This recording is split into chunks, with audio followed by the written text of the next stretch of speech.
Enoch is my last name spelled backwards, Kane.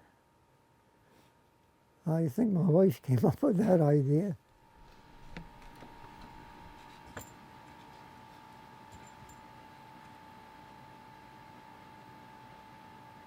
Stock market crash was in 1929. I was born in 1926, so I lived through the Depression.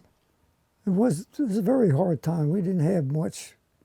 We didn't have running water. We didn't have electricity. My father died when I was 8 years old, and my mother died when I was 14 years old, so I lived with the foster parents, and they were very good people.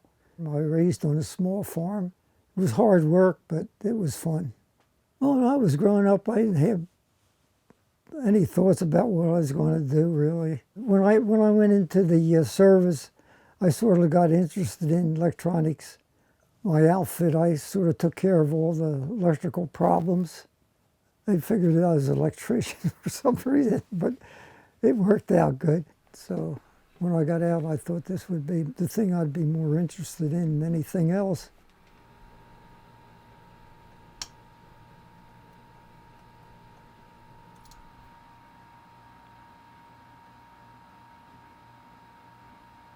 I worked at various jobs when I first got out. I worked for a contractor, went through the GI Bill, and I thought I'd go to school because I always liked messing around with electronics.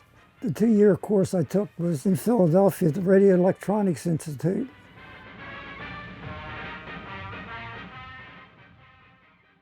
I applied to RCA because it was a good fit. After 2 years there was an opening in the service company, which was much more interesting than what I was doing. So I went over there for an interview and got hired. And I stayed with them till the end for the next 33 years. And then when they went out of the business and closed the shop, they had to get rid of all the equipment. So I bought everything they had.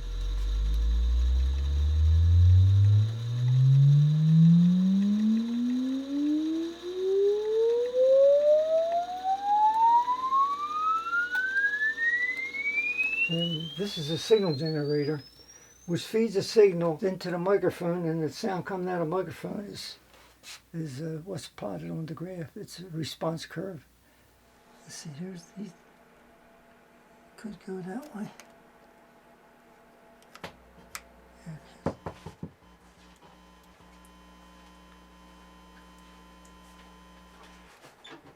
Test. Okay.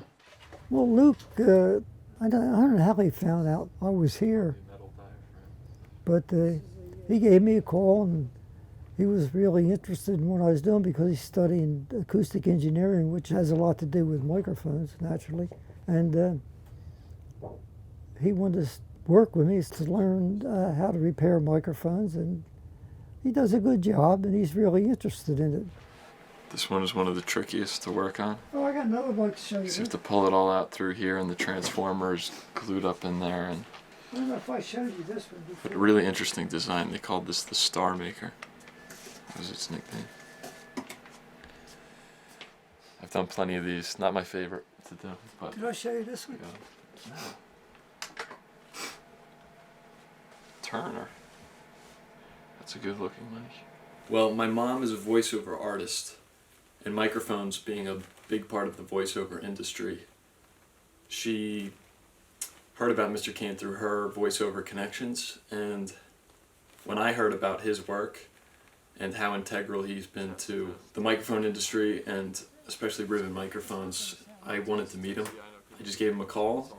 I asked if I could, meet him and check out his shop, and he was so open to it, so welcoming.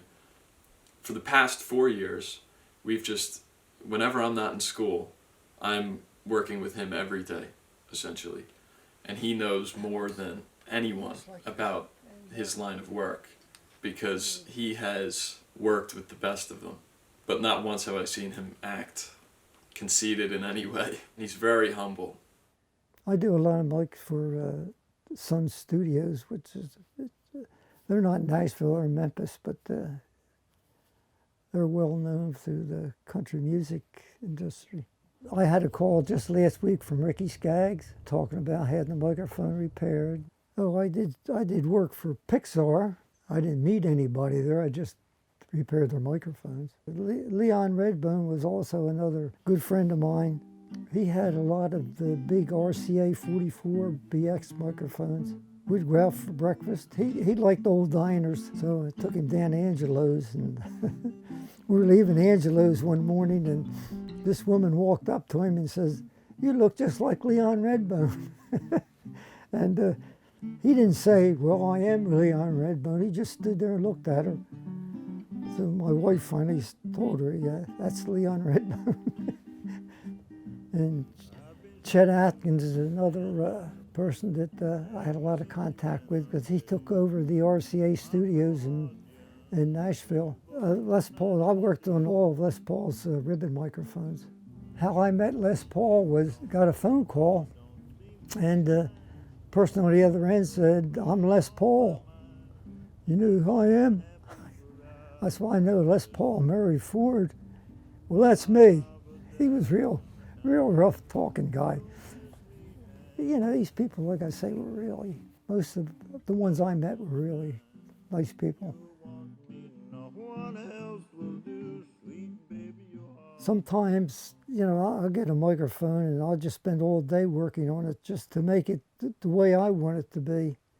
I mean, you know, I could probably do it in a couple hours, but I'll fiddle around, do things to it that nobody else would do. I just love to make them as close to perfect as possible.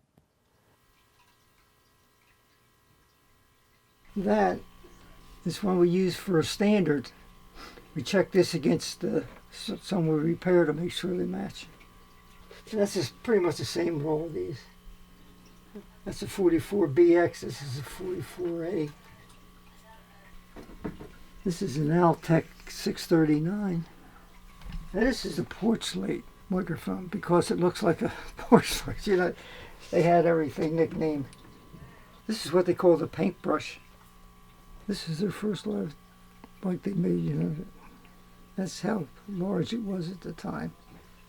This is a BK5 like I have on my bench, which is also an RCA standard.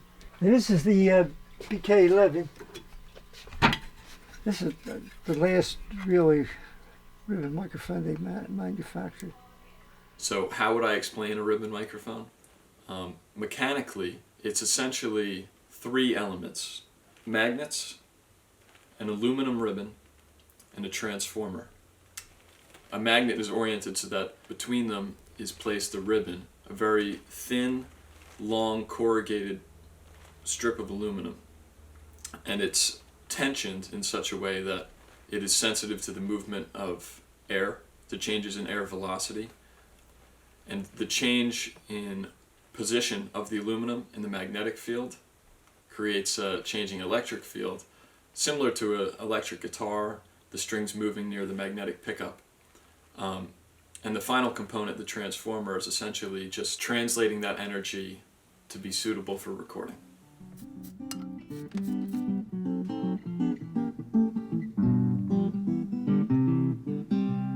You want my heart right from the start. I gave all my love to you. I never dreamed that you could be untrue. You had ways of loving all year own. That's what made me leave my happy home. Now that you're gone, I'm left all alone. Ah, but there'll come a time you'll miss me and you'll be blue. Test, check 1, 2. Test 1, 2, 3, 4. Check. Check.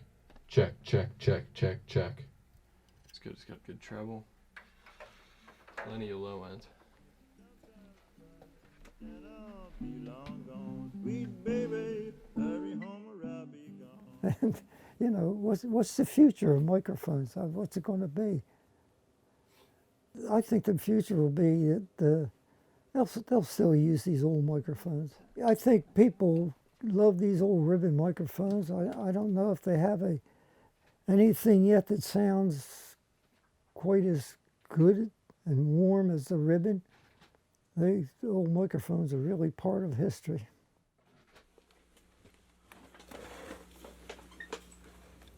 Right now, you know, Luke knows more about what I'm doing than anyone else. So, you know, I don't know how much longer I can do this. You know, so I imagine the future will be mostly up to Luke if he can, you know, if he can make a living at it.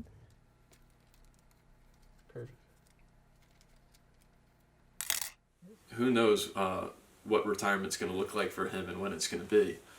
But, you know, we've both had honest conversations about, you know, the future of the company. His hope and my plan is to, you know, honor the legacy he's built in ENAC and continue to provide the top quality ribbon microphone service as best I can. Let's see, maybe we can do a little better. Oh, I'll keep going as long as I can. Yeah. When I retire from this, I'm going to have to be so bad off I can't do anything. Because as long as I can do something, I'm going to do it.